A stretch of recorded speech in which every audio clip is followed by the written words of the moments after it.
श्री कृष्ण कहते हैं, तू करता वही है जो तू चाहता है, होता वही है जो मैं चाहता हूँ, इसलिए तू वह कर जो मैं चाहता हूँ, फिर वही होगा जो तू चाहता है। अगर कोई हमारे साथ बुरा कर रहा है तो उसे करने दो, ये उसका कर्म है और समय उसके कर्मों का फल उसे जरूर देगा। लेकिन हमें किसी के साथ कभी भी बुरा नहीं करना चाहिए, यही हमारा धर्म है। इस संसार का सबसे मजबूत इंसान वही है जिसका हृदय भी टूटा, सपने भी टूटे, अपने भी रूठे, फिर भी कहे मैं ठीक हूँ। श्री कृष्ण कहते हैं, समस्या का होना चिंता का कारण नहीं बनता, अपितु समस्या का डटकर सामना करने के स्थान पर उससे कायरों की तरह डरकर भागना अवश्य ही चिंता का कारण बनता है।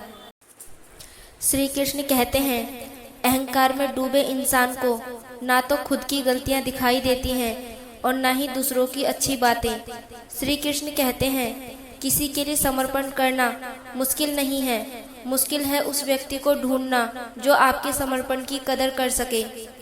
आपका सम्मान उन शब्दों में नहीं है जो आपकी उपस्थिति में कह गए हों, बल्कि उन शब्दों में है जो आपकी अनुपस्थिति में कह गए हों। श्री कृष्ण कहते हैं, भरोसा खुद पर रखो तो ताकत बन जाती है और दूसरों पर रखोगे तो कमजोरी बन जाती है।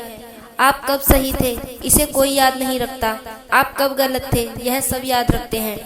श्री कृष्ण कहते हैं, आप धैर्य रखिए, समय आने पर आपके पास वह सब कुछ होगा, इसके लिए आपने मेहनत की है। श्री कृष्ण कहते हैं, जिसने अपने आप को वश में कर लिया उसकी जीत तो देवता भी हार में नहीं बदल सकते।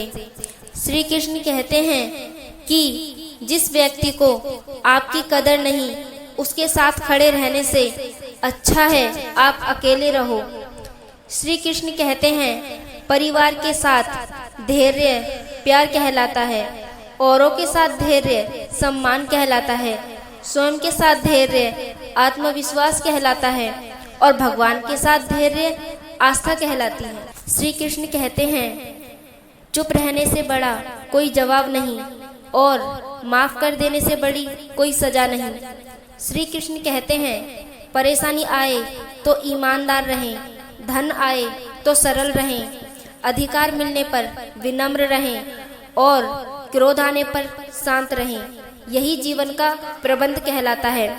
श्री कृष्ण कहते हैं, आपका विश्वास पर्वत को भी खिसका सकता है, लेकिन आपका मन का संदेह दूसरा पर्वत खड़ा कर सकता है। श्री कृष्ण कहते हैं, समय जब पलटता है तो सब कुछ पलट देता है, इसलिए अच्छे समय में घमंड ना करें और बुरे वक्त में सब्र रखना ना छोड़ें।